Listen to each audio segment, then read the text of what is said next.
Shabbat Shalom and welcome to Teshuvah Bible Studies. My name is Van and we're doing another Parashah Hashavua, which is the weekly Torah portion. And this is actually part 2 of our series this week, but it is part 1 of the portion. And we're doing portion of week number 44. And that is based out of Deuteronomy chapter 7, verse 12, all the way to chapter 11, verse 25. And the name of the portion is Ekev. Ekev means because, and as in a consequence sort of way. So if you do this, this will happen. If you do that, that will happen. So that's what the word Ekev is usually used for.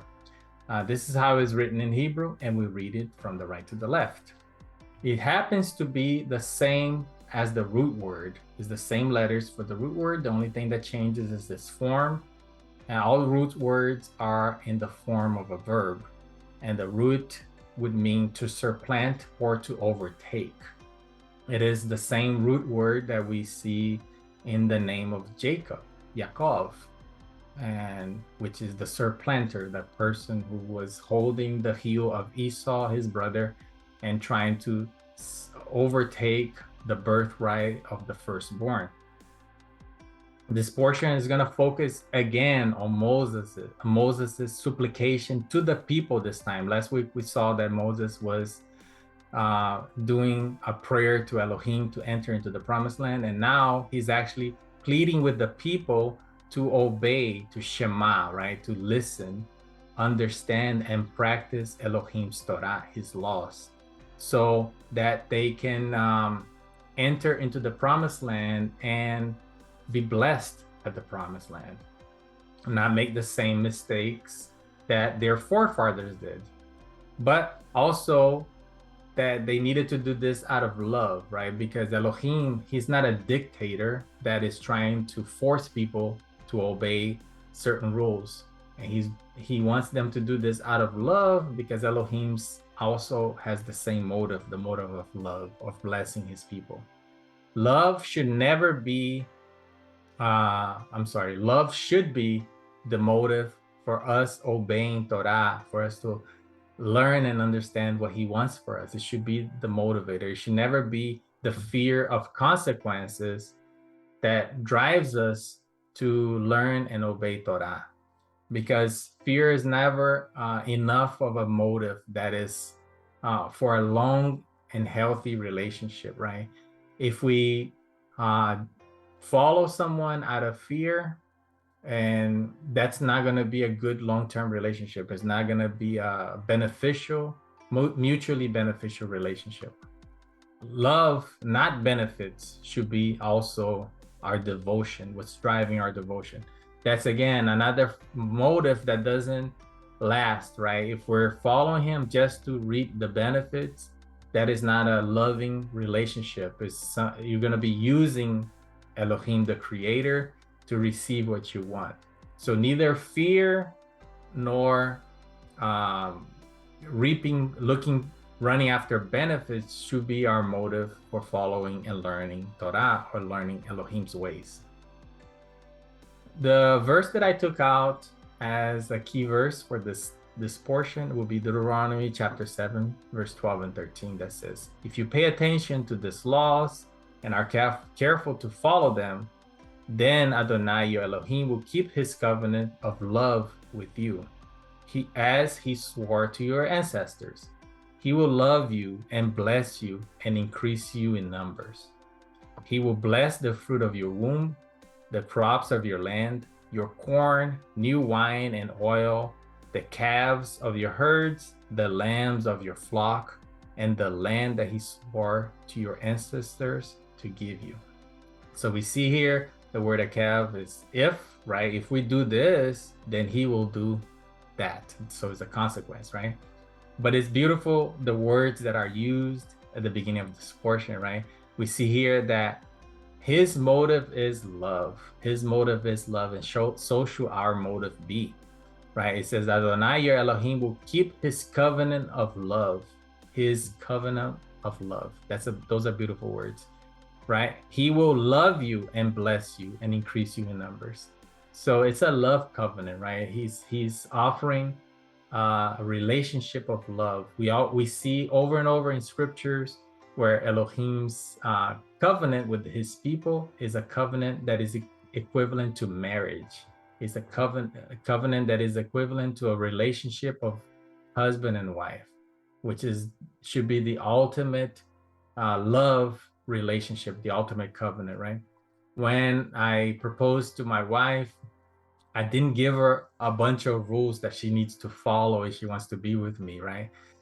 Just the fact that I loved her and that she loved me, we already had in our hearts the desire to help each other, to please each other, to do what's best for each other. So that's the kind of relationship that Elohim wants with us. He doesn't want us to have to follow a bunch of rules. He wants us to love him so that our motive is to please him and to do the things that he finds important, which is the same thing as in a good and healthy relationship between a husband and a wife. And we're going to explore that a little bit more, but I just wanted to touch on these words that begins this week's portion. Now, the lessons that I learned from this portion that I want to share with you is the principles of Ekev. Since this is the name of the portion, we're going to talk a little bit more about the principles and how we can apply them to our daily lives. And then I wanted to talk to you guys about what it means to be clothed in righteousness. What does that even mean, right? The scriptures tell us how to be clothed in righteousness, and I wanted to share that knowledge with you based on what I learned this week. All right, so I always start with the first verse in Hebrew to see what I can glean out of it. I've been studying Hebrew now for 2 years, and it has deepened my understanding of scriptures. It has deepened my relationship with the Creator, and that's the purpose of this channel. The purpose is to make us have a deeper connection and understanding so that we can follow him more closely and express our love to him in the proper way, and also understand what he wants from us, right? So I'm not to the point where I would read this proficiently, so I just don't. I put there in Hebrew the words so that you can look them up yourselves if you want to see and study the same way. But this is Deuteronomy chapter 7 verse 12, the first verse, and I put here highlighted in color coded some of the Hebrew words and how they were translated, but then what I can see from the Hebrew itself, how deeper it is, right? So in English, it says, if you pay attention to these laws and are careful to follow them, then Adonai, your Elohim, will keep the covenant, his covenant of love with you as he swore to your ancestors. We just read that, right? So the word Ekev here gives us a conditional promise, right? If we do this, he will do that. If we shema, if we listen, understand, and practice, he will, these instructions that he's giving us, he will give us his love and his blessings.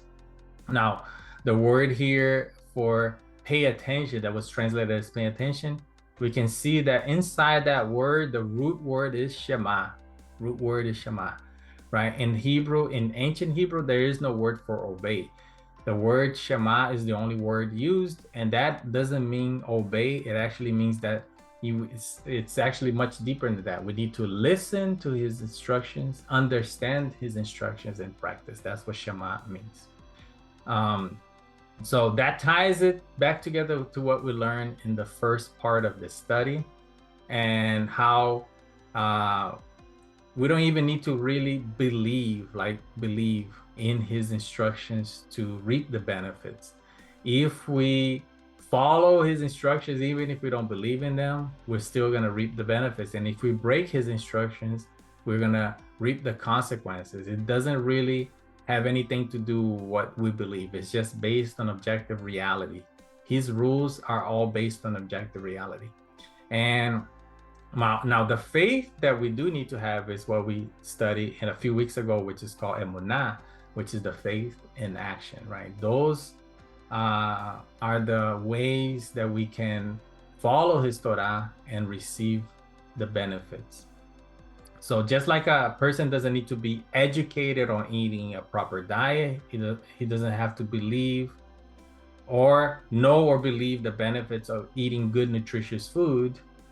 then they will reap the benefits if they do it in reality, right? So I don't have to be somebody who is fully knowledged or fully educated on every single food or what's a good food and bad food, right? I just need to eat good food and I'm going to reap the benefits of eating good food.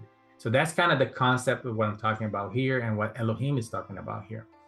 That even if we don't know what we're doing, as long as we're following his principles, we will reap the benefit. However, Shema means to understand. It means to listen to these things and understand them so that we can apply them to our lives. So it's a little bit deeper than just doing, but based on objective reality, these things will happen either way. Okay, so let's apply this to our lives, right? There's no point in studying his word, his Torah, if we can't put it into practice and see it happening in our own lives. So the principles of Ekev, the principles of this conditional format, conditional word, how is it that's something that we can apply to our lives? So that word essentially describes cause and effect based on the principles that we can learn from how our actions, even the small ones, have an overall effect in our lives and the lives of those around us. So when we learn these principles, we start to see that everything we do has a consequence. Everything we do has an effect. And these things, starting with the smallest decisions that we make on a daily basis, they compound and become our reality, and it affects our lives every day and also the lives of those around us. All right, so I used a tree to illustrate this because it's something that is in scripture, right? Because our thoughts, which is something personal, something inside us, right? They become actions, which is still personal, and our actions become habits. So all this is still talking about something that's personal to us, that affects our lives. And eventually that becomes our character. So our thoughts affect what we do, and what we do affect our habits, and what our habits become our character, becomes who we are, right? We see this in Proverbs chapter 23, verse 7, that says, "For as a man thinks in his heart, so is he in behavior." So as you think, you behave. And Matthew chapter 7, verses 15 through 20, Yeshua, Jesus, teaches us this principle. He was actually talking about false prophets or people who are not really true followers. And he was telling his audience that we were going to know the tree by its fruit. So in other words, we're going to be able to differentiate false followers from the real followers by their fruit, by their action and what they do that affects reality, right? That's the fruit.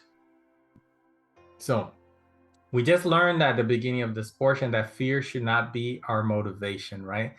To follow Elohim and have a relationship with our Creator, but it is the beginning of the relationship.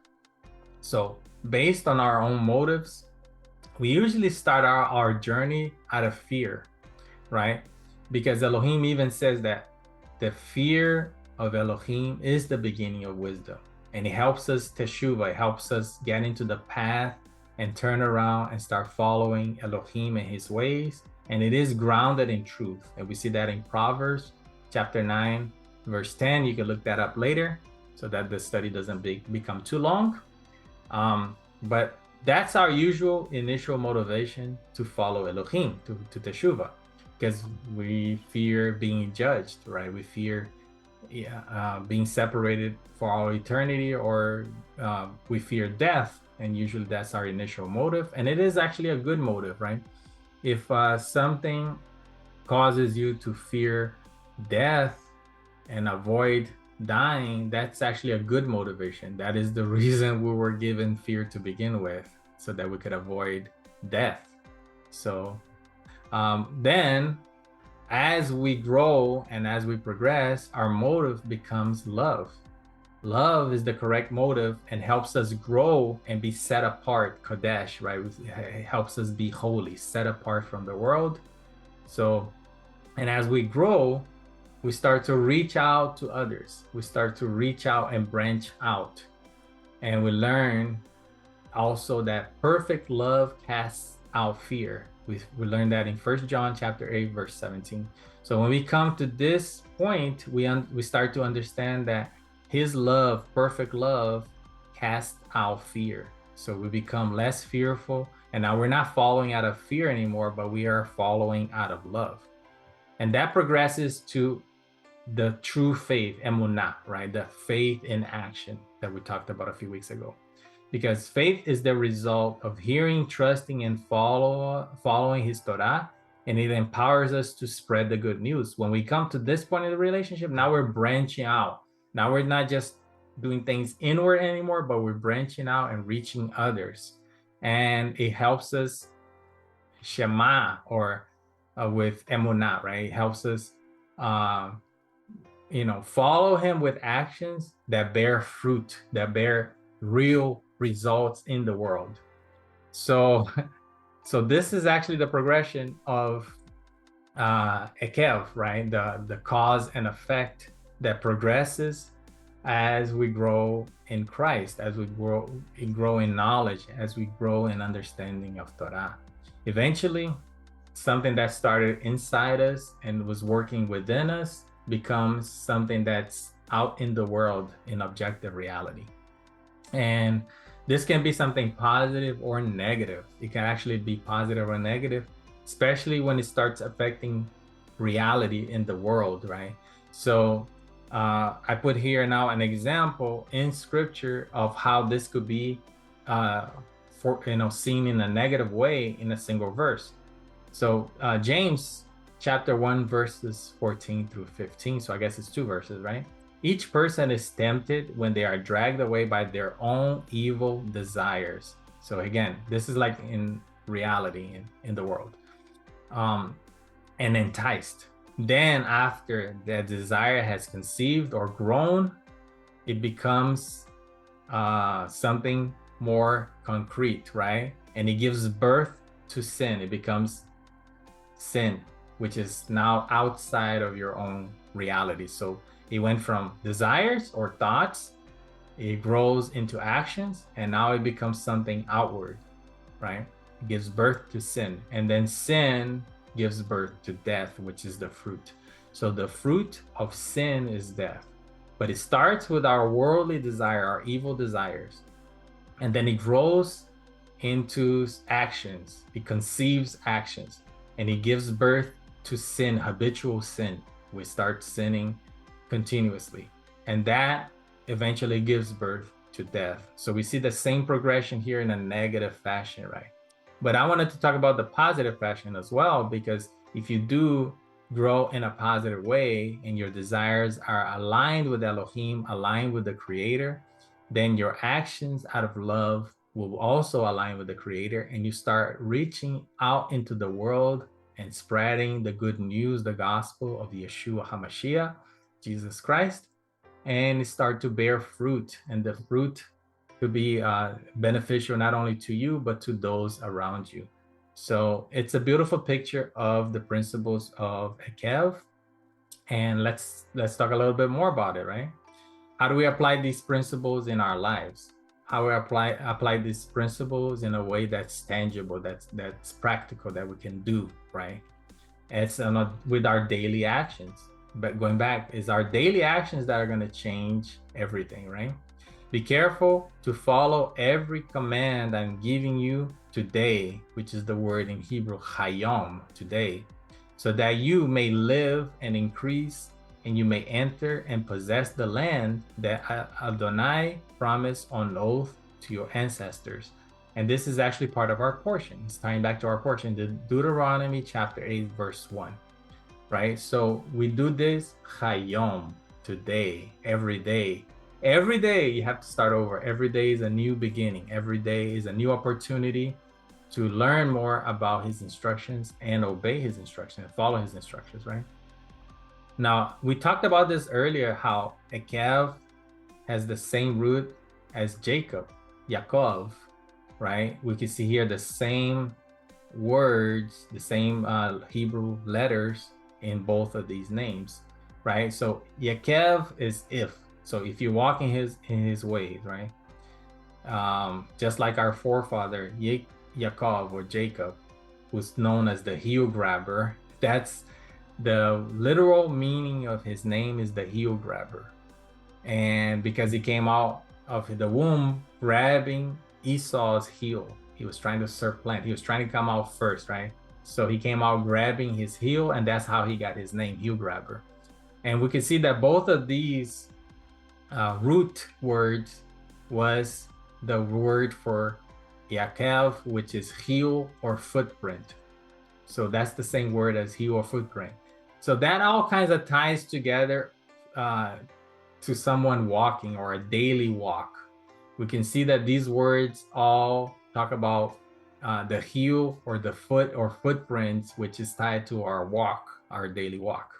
So our daily walk into the path of Teshuvah towards Adonai and the promise of eternal life, and then it ties together how our actions determine the direction that we're going, the destination that we're going. So if we stray off the path, if we get off the path that Elohim has set before us through his Torah, then we need to Teshuvah, we need to return to the path. So it all kind of ties together, right? So if we follow we keep going, Deuteronomy, the next verse, chapter 2, it says, remember how Adonai your Elohim led you all the way in the path, right? In the wilderness for these 40 years. So it was Elohim that kept them in the path. Elohim that kept them in the wilderness for 40 years, teaching them Torah.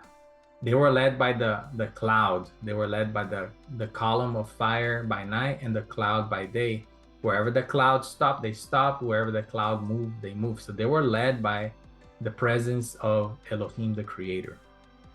But it was to humble them and to test them in order to see what was in their hearts or their motive. So we, go back to Elohim was testing their motive. He wanted to see if they really wanted to follow him and his Torah, and whether or not you would keep his commands or Shema.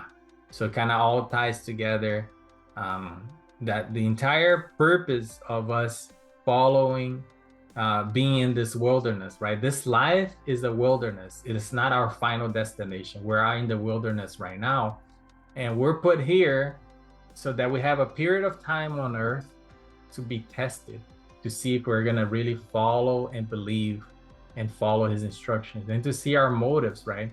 It's because if we go back to what we were talking about in part 1, when we are finally before the judge, he's going to have plenty of evidence, plenty of occasions where he gave us opportunities to believe his word and follow. So there's not going to be any excuse when we come before the judge of the world, the judge of all nations. Romans 2 verse 13 says, for it is not for those who fear the law for it is not those who hear the law who are righteous in Elohim's sight, but those who obey the law who will be declared righteous. So it's not enough to listen and know Torah, right? You could know the entire Bible by memory, and that is not enough. If those who know and hear the law, they're not going to be justified. They're not going to be righteous before Elohim. Those who follow his instructions and obey them are the ones who are going to be justified in his sight. You see that a person is considered righteous by what they do, not by faith alone. James chapter 2, verse 24. So our actions, we probably heard this before, our actions speak louder than words. What we do is what's going to determine our standing before Elohim, our standing before the judge of the world, right? Deuteronomy chapter 30, verse 19, we're going to end this part of the portion with this verse.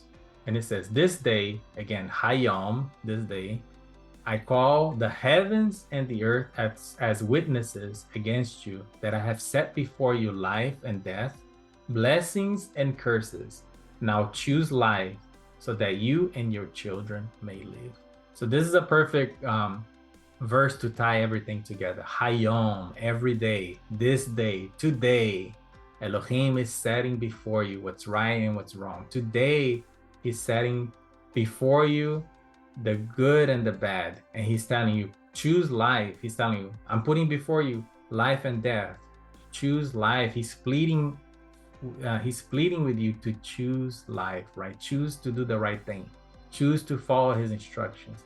Choose to go the right way so that you may live, so that you and your children may live. Because he desires us to be complete. He desires for us to be restored. He desires for us to have life. So that's his motive, right? His motive is love. So choose life. Okay, today, tomorrow, and every single day, choose life. And I'll end of this second part of the portion. And I'll wish you Shavua Tov, Shabbat Shalom, and I'll see you guys on the next one. Shalom.